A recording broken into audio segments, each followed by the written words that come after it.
Aunty जी। अरे, नमस्ते। नमस्ते बेटा। कैसी है बहू रानी? बस आंटी जी, आपका आशीर्वाद है। वो मैं बेसन लेने आई थी, है क्या? अरे, अब खड़े खड़े बातें ही करती रहेगी। आ बैठ 2 मिनट। अरे नहीं आंटी जी, मुझे बहुत काम है, मुझे जाना भी है।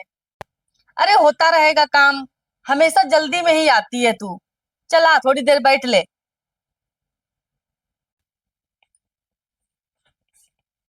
और बता, तेरी सास ठीक है? हाँ आंटी जी, वो ठीक है। मैं उन्हीं के लिए ही तो बेसन लेने आई थी। मम्मी जी ने कहा कि हमारे लिए ढोकला बना दो। तो मैंने सोचा कि घर में देखा बेसन एक भी नहीं था। तो मैंने सोचा आंटी जी के यहाँ मिल जाएगा बेसन, इसलिए मैं आ गई आपके यहाँ। अब आप ही बताओ आंटी जी, हम ऐसी बहुओं का फिर क्या फायदा कि हम लोग अपने सास ससुर की पसंद का खाना भी ना खिला पाए। ये तो बहुत अच्छी बात है बहू। वैसे भी बहू बेटे को माँ बाप की सेवा करनी चाहिए। आंटी जी, मेरी मम्मी पापा ने तो शादी के टाइम ही बोल दिया था कि मेरी सेवा करना चाहे ना करना, पर अपने सास ससुर की मरते दम तक सेवा करना। अरे बेटा, बहुत अच्छे संस्कार दिए हैं तेरे माँ बाप ने तुझे। बस आंटी जी, आप लोगों का आशीर्वाद है। अरे आंटी जी, आप बोल देते राधा भाभी को बेसन के लिए। हाँ हाँ। अरे राधा, इधर आओ। अरे, पूनम भाभी आप? अरे राधा भाभी, अभी तक आपने नहाया नहीं? बस मैं सोच रही थी पहले काम निपटा लूं, इसके बाद मैं नहाऊंगी। अरे आंटी जी, मेरी तो ना शुरू से ही आदत है, मैं नहा धो के ही रसोई में जाती हूँ। हालांकि मेरी सास तो कहती है कि कोई ऐसा जरूरी नहीं है कि नहा के किचन में जाओ। पर आंटी जी, मैं ना शादी से पहले ही अपने मायके में सुबह नहा लेती थी। नहाने के बाद ही मैं किचन में जाती थी। तो मेरे ना मम्मी ने अच्छे संस्कार दिए हैं हमें। आ गई महारानी हमारे घर में आग लगाने। मन तो करता है जितनी ये चोंच चल रही है ना, प्लास से मरोड़ दूं। अरे, मेरे घर में तो सब ऐसे ही है नहाने धोने का। जब मन आए नहा ले, जब मन आए ना नहाए। क्या कहें, अब कुछ कह दो तो मुंह बन जाता है। ऐसे ही। जा, एक कटोरी बेसन ले आ इसके लिए। ये लो भाभी। अभी लाई। आंटी जी, एक बात कहूँ, आप ना बड़ी कमजोर कमजोर सी लग रही हो। बस बेटा, अब तो बुढ़ापा है। कब भगवान को प्यारे हो जाएं। कौन है सेवा करने वाला।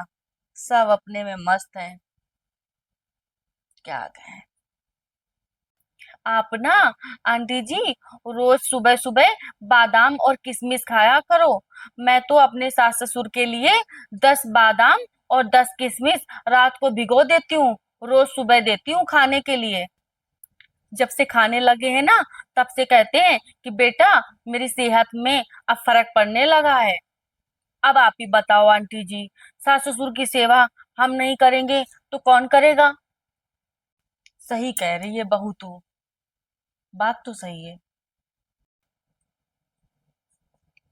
ये लो भाभी।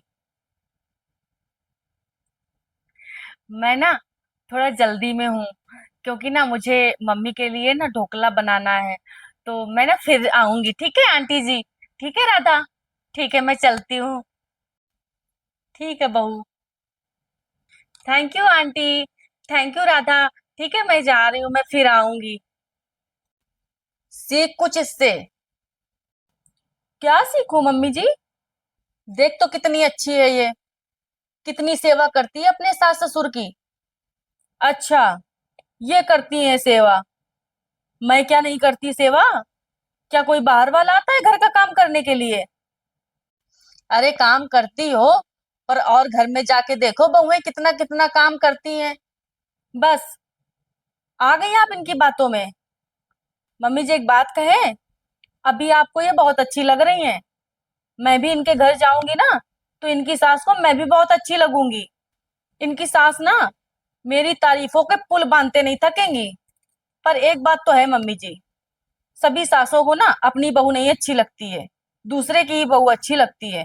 अपनी बहू तो बिल्कुल बेकार लगती है, बिल्कुल नाकारा लगती है। ना वो घर का काम करती है, ना वो सुंदर होती है, ना वो किसी भी लायक नहीं होती है। और पड़ोसन की बहू सबसे अच्छी होती है। घर का काम करने के लिए ना अपनी ही बहू काम आएगी, इसलिए अपनी बहू पे ध्यान दो, पड़ोस की बहू पे ध्यान ना दो। अच्छा ये बताओ, खाना ले आऊं आपके लिए? आज मैंने आपकी पसंद की चटपटेदार बिल्कुल मशरूम मटर बनाई है। अच्छा, जाओ फिर फटाफट ले आओ। मेरा तो ना सुन के ही भूख लगाई मुझे तो। मैं तो कल ही जिक्र कर रही थी इसका, तभी बनाई है आपके लिए स्पेशल। और हाँ, आप लोग भी अपने बहू पे ध्यान दो, दूसरों की बहू पे नहीं। क्योंकि सेवा आपकी बहू करेगी, पड़ोस की बहू करने नहीं आएगी। और यही बात मैं सभी बहुओं से कहती हूँ कि आप लोग भी सेवा सास ससुर की करो। जब सेवा करोगी तभी मेवा मिलेगी। ठीक है, ये बात ध्यान बिल्कुल दिमाग में बैठा लेना। जा रही हूं मैं। ठीक है।